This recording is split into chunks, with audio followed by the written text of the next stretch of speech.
Et ces gens sont des personnes qui viennent nous distraire souvent. Il y a beaucoup de gens qui viennent nous distraire dans l'église.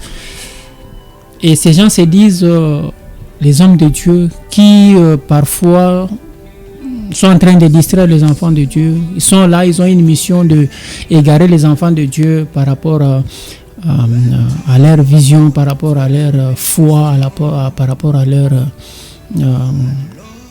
connaissance. Du fait qu'ils ont une connaissance erronée, ils se disent éclairés, mais éclairés par le diable. Ils viennent avec la mission d'égarer les enfants de Dieu, ceux qui sont attachés à la parole de Dieu, ceux qui font la volonté de Dieu, pour les amener dans leur pratique occulte. J'ai fait un constat qu'il y en a beaucoup qui se nomment maintenant prophète, daddy, bishop, que c'est trop de titres, mais qui ne servent à rien. C'est pour cela que je voulais vous donner quelques éléments qui peuvent vous permettre de découvrir ce genre de personnes qui viennent vous distraire à chaque fois avec des mauvais enseignements, avec des choses qui ne sont pas des choses qui donnent la gloire à Dieu. C'est pour cela que vous avez vu dans les églises, il y a des pratiques qui ne sont pas des pratiques que Dieu demande ou bien que Dieu nous demande de faire dans la Bible. Et ils viennent avec des pratiques vraiment sataniques, mais comme les gens sont aveuglés et les gens sont derrière eux, comme les gens sont maintenant assoiffés des miracles, comme les gens aujourd'hui aiment avoir tout au même moment, cela fait que ils ont une multitude de personnes, des foules et des foules de gens qui sont derrière eux pour les suivre. Au moment où, là où ils sont, ils n'ont pas la parole de Dieu. Peut-être qu'ils ont la parole de Dieu, mais ils n'ont pas la présence de Dieu. L'Esprit Saint n'est pas là. Alors, il y a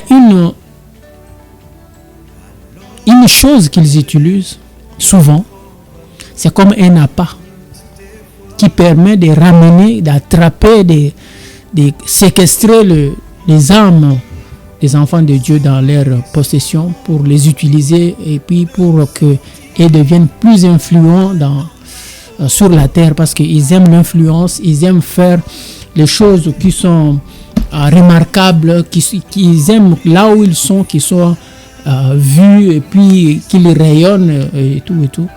Mais tout cela, c'est pour quelle gloire, pour quelle fin? Nous avons ce qu'on appelle la nécromancie. Je vais définir la nécromancie, c'est quoi? La nécromancie, c'est une pratique. La nécromancie, c'est le pouvoir sur la vie et sur la mort. Mais c'est une pratique occulte. La nécromancie, c'est une pratique occulte.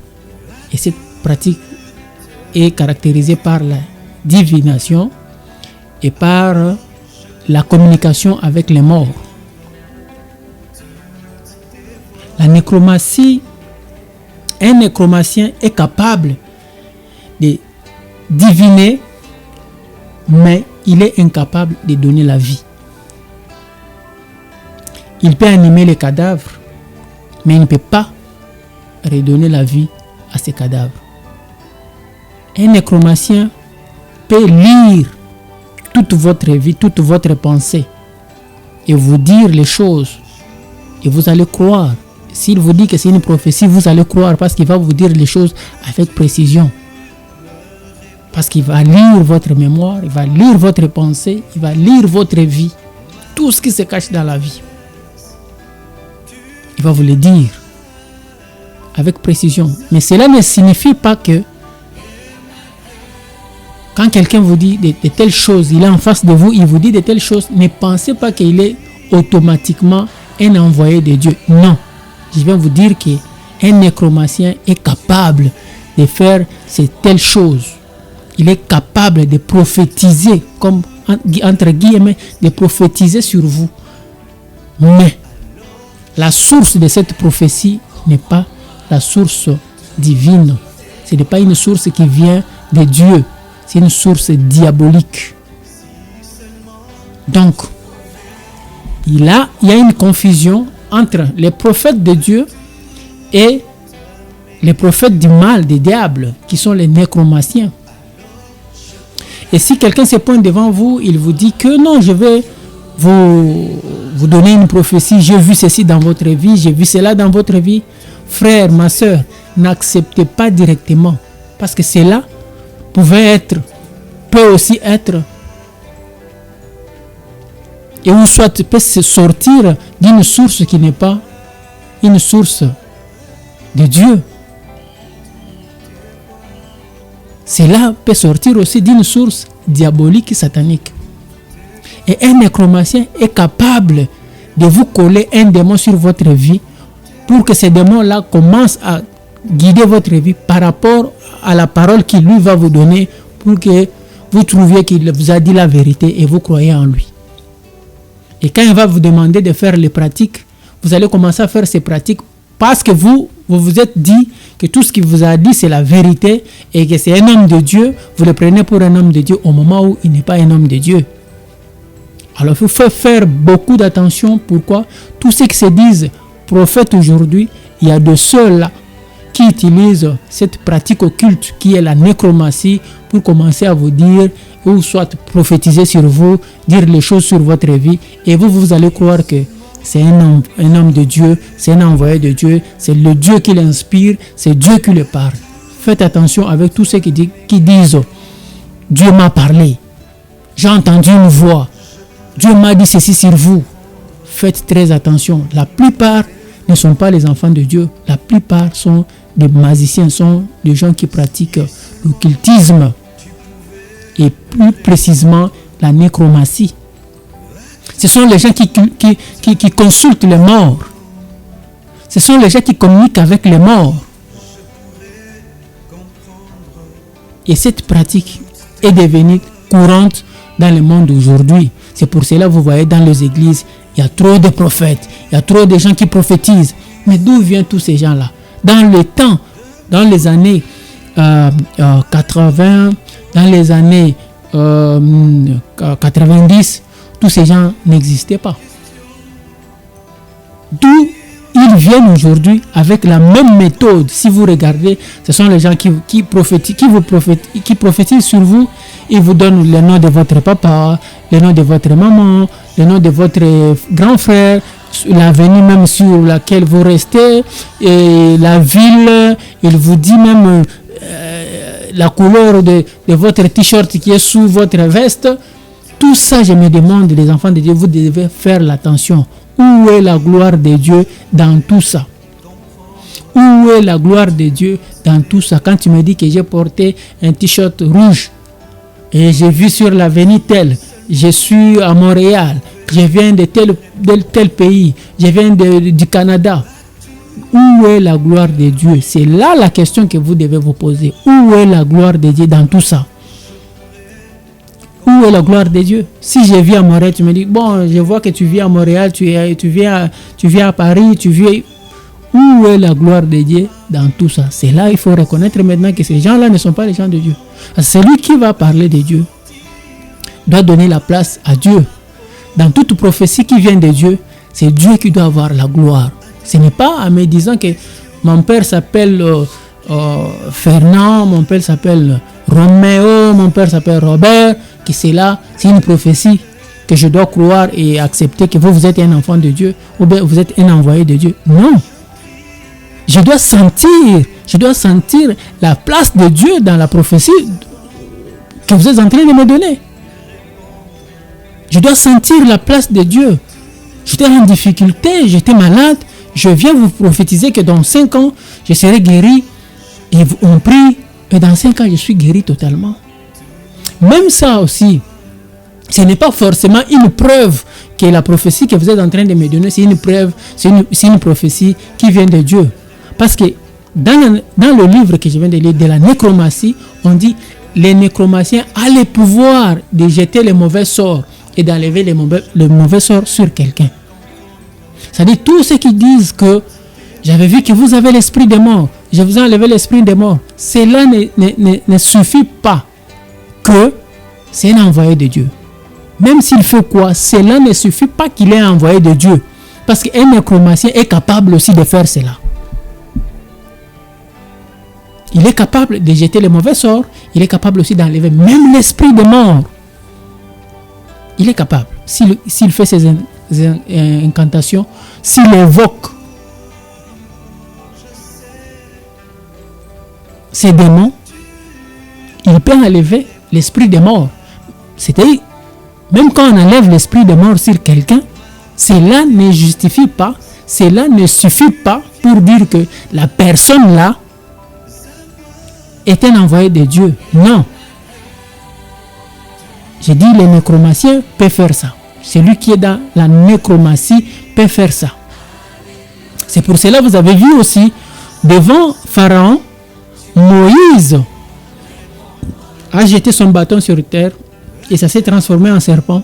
Et Pharaon lui a dit, moi aussi mes magiciens peuvent faire ça. Il a appelé ses magiciens, ils ont fait la même chose que Moïse. Maintenant, pour prouver que Moïse venait de Dieu, le serpent de Moïse a commencé à avaler le serpent des magiciens de Pharaon. Voilà la différence. Mais maintenant, aujourd'hui, quand quelqu'un vient vous dire que je suis là pour prophétiser sur vous, demandez-lui, la prophétie vient de Dieu ou vient de qui? Le miracle n'est pas suffisant pour vous convaincre que la personne qui est en face de vous vient de Dieu. Ce n'est pas le miracle qui est suffisant. Le vrai miracle, tu peux avoir le vrai miracle toi-même. Quand tu es en bonne relation avec Dieu, quand tu es en parfaite relation avec Dieu, toi-même tu seras convaincu d'avoir le miracle. Et tu l'auras. Et quand le miracle de Dieu vient sur toi, quand le miracle de Dieu tombe sur toi, toi-même tu seras convaincu que ça, c'est Dieu qui l'a fait. Ça, c'est la main de Dieu qui a agi. Ça, c'est la main de Dieu qui a opéré. Tu vas sentir ça, mon frère. Si tu as l'Esprit Saint, tu vas sentir que ça, c'est un miracle qui vient de Dieu. Cette chose s'est accomplie parce que Dieu m'aime. Cette chose s'est accomplie parce que Dieu m'a donné la faveur. Cette chose s'est accomplie parce que Dieu m'a donné la grâce. La chose de Dieu s'est fait sentir. La chose de Dieu, tu vas mieux la sentir quand tu es en parfaite relation avec Dieu et quand tu as l'Esprit de Dieu sur toi. Frère, il faut faire attention. Il ne faut pas donner vos âmes à n'importe qui. Il ne faut pas donner vos vies à n'importe qui. Il y a beaucoup de charlatans aujourd'hui. Il y a beaucoup d'envoyés de diables qui sont même dans l'église. Ils ont infiltré l'église. Ils sont allés prendre les fétiches. Ils sont allés dans le monde occulte pour revenir. Et ils ont comme mission dévier les enfants de Dieu devant la face de notre Seigneur Jésus-Christ. Il faut faire beaucoup d'attention. Ne laissez pas votre vie à n'importe qui. Ne laissez pas entrer n'importe qui dans votre vie. Parce qu'il y a des gens qui viennent pour acheter vos âmes. Il y a des gens qui viennent pour acheter vos vies. Il y a des gens qui viennent pour enlever vos chances. Il faut faire beaucoup d'attention. Il faut faire beaucoup d'attention. Les nécromanciens sont capables de faire tout ce que vous voyez. Tous ceux qui se disent prophètes, tous ceux qui se disent bishops, tous ceux qui pratiquent, qui font des miracles, les nécromanciens sont capables de le faire. Alors il faut faire beaucoup d'attention. Il faut avoir beaucoup de discernement. Il ne faut pas donner à n'importe qui l'occasion d'entrer dans votre vie. Il ne faut pas donner à n'importe qui l'occasion de toucher votre âme et votre esprit. Parce qu'il va jouer avec vous. Il va jouer avec vous. Il va vous coller un démon qui va commencer à vous guider. Il va coller un démon qui va commencer à vous faire des choses. Et ces choses vont correspondre à ses paroles parce que ce démon-là est en train d'opérer avec lui. Ils sont en communication.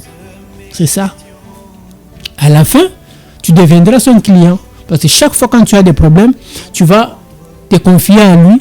Et lui va te proposer des prières. Et à la fin, il va te demander des offrandes. Tu vas faire des offrandes. Et tu deviens son client. Et ta vie va commencer à marcher selon ce que lui te dit. Parce qu'il t'a donné un démon qui te contrôle. C'est dit dans le livre des nécromanciens. Alors il faut faire beaucoup d'attention les enfants de Dieu.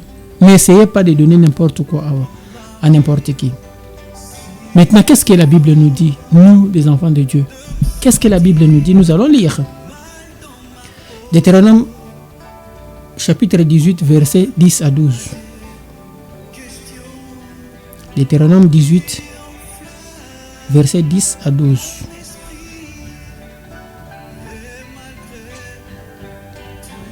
Deutéronome chapitre 18, versets 10 à 12.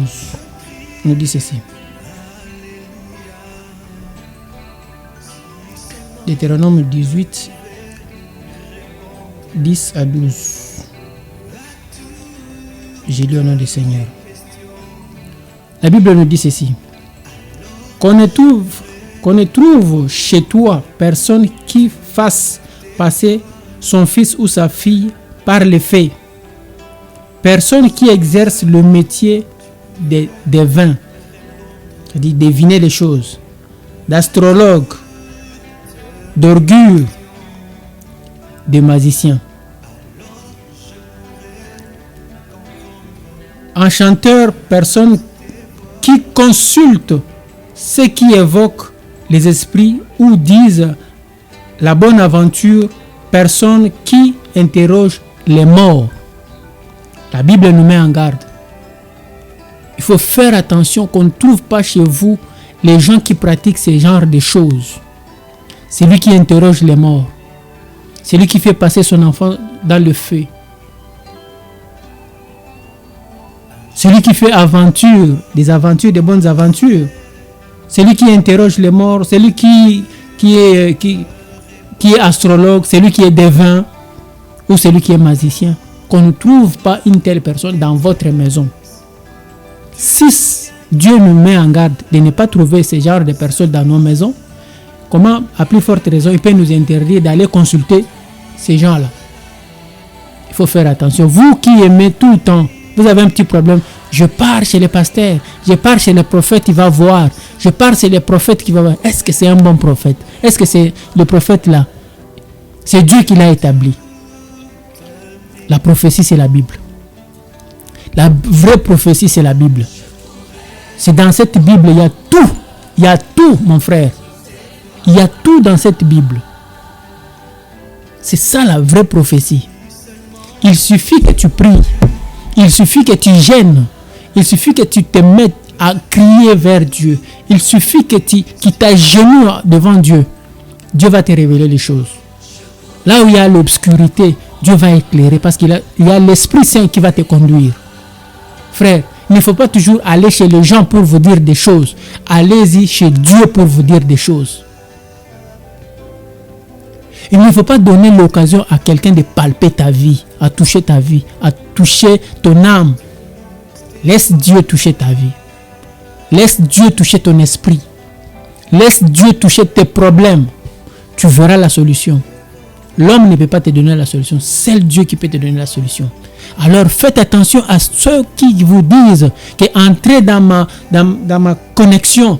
Entrez dans ma connexion. Connectez-vous à mon Dieu. Vous ne savez pas de quel Dieu il parle.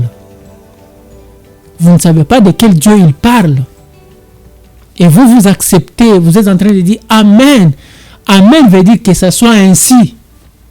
C'est-à-dire vous donnez aval à ce monsieur-là d'entrer dans la connexion de sa vie et d'entrer dans la connexion avec son Dieu. Vous ne connaissez pas de quel Dieu il parle. Et quand vous dites Amen, c'est pour dire que vous donnez votre quitus.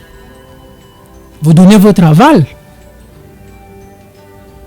Vous dites Amen, c'est-à-dire vous entrez en connexion avec ce Dieu-là. Si c'est un démon, donc vous aussi vous serez en communication avec ces démons-là. Alors il faut faire attention. Le miracle ne justifie pas que la personne qui le fait vient de Dieu, automatiquement de Dieu. Non. Ça c'est dit ici. Qu'un nécromancien, celui qui pratique la nécromancie, est capable d'enlever même l'esprit des morts. Il est capable. Et vous, quand vous allez voir cela, vous allez dire, c'est un envoyé de Dieu. Et vous vous donnez à lui. Et demain, il commence à vous dire, non, avant de faire telle chose, avant que je prie pour vous, il faut faire telle pratique, il faut faire tel rite. Et vous allez vous retrouver, vous êtes déjà dans la nécromancie involontairement. Alors, Que nous dit Ésaïe chapitre 8? Ésaïe chapitre 8, verset 19. Ésaïe chapitre 8, verset 19. Ésaïe chapitre 8, verset 19. Si l'on vous dit, nous lisons, si l'on vous dit, consultez ceux qui évoquent les morts et ceux qui prédisent l'avenir. Oui, je m'excuse. Qui pousse des sifflements, des soupirs? Répondez. Un peuple ne consultera-t-il pas son Dieu? S'adressa-t-il pas aux morts en faveur des vivants? C'est-à-dire, si on vous dit, allez consulter les morts, ça Dieu met en garde les enfants d'Israël qu'ils ne doivent pas consulter les personnes qui parlent avec les morts, les personnes qui interrogent les morts. C'est ça la nécromancie. La nécromancie, on dit, c'est une pratique qui se caractérise par l'évocation des morts. C'est le spiritisme et la divination. Donc il peut tout vous dire comme s'il lisait votre mémoire, votre pensée, votre esprit. Il évoque les morts. Il parle avec les morts. Et vous, quand vous allez entendre ça, vous allez dire qu'il est en train de parler avec les saints. Il est en train de parler avec l'Esprit Saint. Ou bien c'est l'Esprit Saint qui le souffle tout ce qu'il me dit. Non. C'est l'esprit satanique. C'est du spiritisme. C'est l'occultisme pur et simple. Alors il faut faire attention. Vous qui donnez votre vie à des prophètes, soi-disant prophètes, il faut bien regarder si ce monsieur qui est en face de vous est approuvé par Dieu. Autre chose. La nécromancie, c'est un rituel de magie. Un nécromancien peut aussi appeler les morts. Un nécromancien peut aussi appeler la mort. C'est-à-dire, vous faites du mal à un nécromancien, il est capable, comme vous êtes son adepte, il est capable d'appeler la mort sur votre vie. Il peut aussi conjurer, c'est-à-dire chasser l'esprit des morts. Un nécromancien est capable de chasser l'esprit des morts dans votre vie. Et quand vous allez voir cela, vous allez dire, oh, c'est un envoyé de Dieu. Comment il a le pouvoir de chasser même l'esprit des morts qui me tourmentait. Non. Les nécromanciens sont capables de le faire. Nécromancie en latin d'abord, ça veut dire, nécro veut dire la mort. Et mancie veut dire divination. C'est ça qui dit nécromancie. La mort et divination, c'est-à-dire il a l'esprit des morts et l'esprit de divination. Alors il faut faire beaucoup d'attention, chers frères. Il faut faire beaucoup d'attention. Nous allons parler de la deuxième partie que nous allons continuer avec vous. Soyez toujours branchés, soyez connectés, soyez toujours prêts à recevoir nos vidéos. Partagez nos vidéos. Partagez nos connaissances. Si vous avez d'autres expériences que vous-même vous avez vécues, mettez ça dans la description, mettez ça dans les commentaires. On ne manquera pas de les lire pour les autres qui vont aussi suivre la vidéo. Votre expérience, vous pouvez le partager avec nous et on ne manquera pas de mentionner cela dans nos commentaires. Activez la cloche de notification et nous ne manquerons pas à vous envoyer d'autres vidéos comme celle-ci. La deuxième partie de cette vidéo, de ces titres, de ces thèmes que nous venons d'exploiter, la nécromancie et l'Église. L'Église est infiltrée par les nécromanciens qui font beaucoup de choses, beaucoup de miracles. Mais cela ne justifie pas qu'ils sont des hommes approuvés par Dieu. Il faut faire très attention de faire entrer quelqu'un dans ta vie. Il faut faire attention de donner ton âme à quelqu'un. Avant de confirmer quelqu'un qu'il est votre père spirituel, il faut bien regarder sa vie. S'il n'est pas conforme à la parole de Dieu, s'il n'est pas conforme selon la loi, s'il n'est pas conforme à ce que la Bible nous demande, il faut faire beaucoup d'attention. Sinon, on risque de vous coller un démon qui va vous tourmenter toute la vie et vous allez mourir sans que vous connaissiez le Seigneur. Attachez-vous au Seigneur, c'est lui qui donne la vie et c'est lui qui donne la connaissance. L'Esprit de Dieu vient sur nous pour nous éclairer et l'Esprit de Dieu ne vient pas sur nous pour nous abrutir.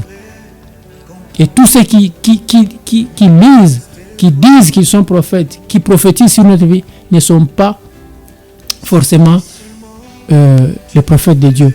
Il faut faire beaucoup d'attention. Je vous remercie. C'est votre Lucien Kiloko, le frère Lucien Kiloko. Je continue à vous demander de vous abonner massivement sur notre chaîne et d'activer la cloche de notification pour que vous ne manquiez plus de nos vidéos. Et la connaissance, elle est toujours dans la Bible. Je vous dis, la vraie prophétie, c'est la Bible. La vraie prophétie, c'est la Bible. Et restez branchés sur notre chaîne. Merci beaucoup.